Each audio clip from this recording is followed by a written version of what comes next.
All right, we have here today another integral. This one's from MIT 2020, number 11. We have the integral from 1 over square root of 2 to 1 arc sine of x over x cubed dx. Okay, at first I was thinking about integration by parts just because that's what we want to do a lot of times with arc sine. It just didn't seem like it was going to work that well with x cubed. So what I decided instead was, let's try to clean it up. I want to do a u substitution just on this right here. So let's set u equal to arc sine, and then let's just invert it. Solving for x, we have x equals sine of u.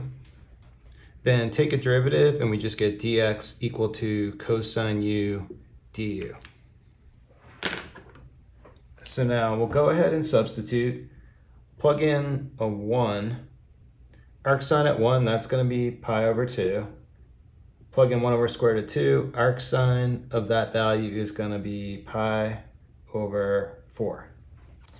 Okay, so now this part here, we said arc sine is going to be u, and x cubed is going to give, x is going to be sine u, so this is going to be sine cubed u, and our dx is going to be this, so we have cosine u du. And now that we have it like this, now let's do integration by parts. I guess it tells you that it would have worked, so it would probably be fine just going directly to it. But let's continue from here. What I want to do is differentiate just the u, because that part's going to differentiate to 0. And then in our other column, we'll integrate this. Let's write it a different way. Having that in the denominator, let's write this as cotangent u. And then we'll have, that's breaking up one sine and matching it with this. And then we'll have sine squared, which is the same thing as cosecant squared u. Now we'll differentiate over here on the left, differentiate twice. So what's going to happen? Differentiate to 1, then 0. And then here, we'll kind of do these integrals on the fly. I find them a little hard to remember, just because it seems like what happens is people use tangent and secant much more than they use cotangent and cosecant.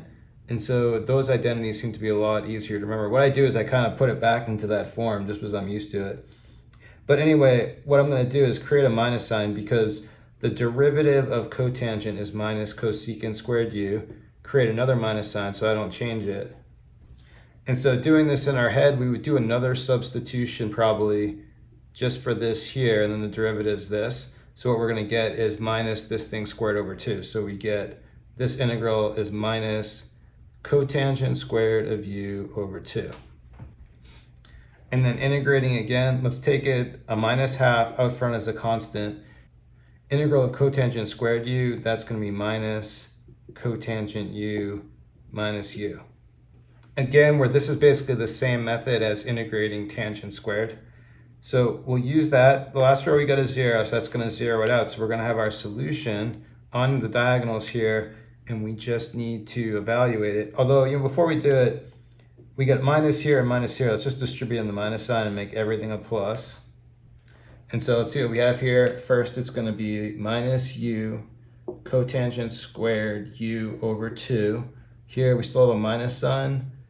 And let me do it like cotangent u. I guess I could distribute in the minus sign, but let's just leave it like this. Try to keep it compact and evaluate it from pi over 4 to pi over 2. Okay, so I don't think we need any of this because we updated our bounds. So get rid of all this junk. And now we're ready to plug in, but let's get a few important values. Cotangent of pi over 4, just like tan, it's the reciprocal of tan pi over 4, but the reciprocal of 1 is just 1. So that's going to be nice. And then cotangent pi over 2, maybe if you forget, it's the same thing as cosine over sine. But cosine pi over 2 is just 0, so this thing is a 0. Let me put it over here because I'm out of space. So that's going to give us everything we need for the substitution. So plugging in first pi over 2, well, we got a 0 there, so that's going to 0 out this first part. So let's see. Well, we don't really need a minus sign, but whatever. You know what I'm doing.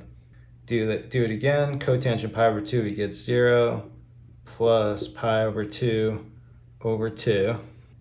And then we plug in, so we have pi over 4, this just becomes like 1 squared, and then over 2 plus, here we get a 1 plus pi over 4 over 2. Again, I changed everything to pluses.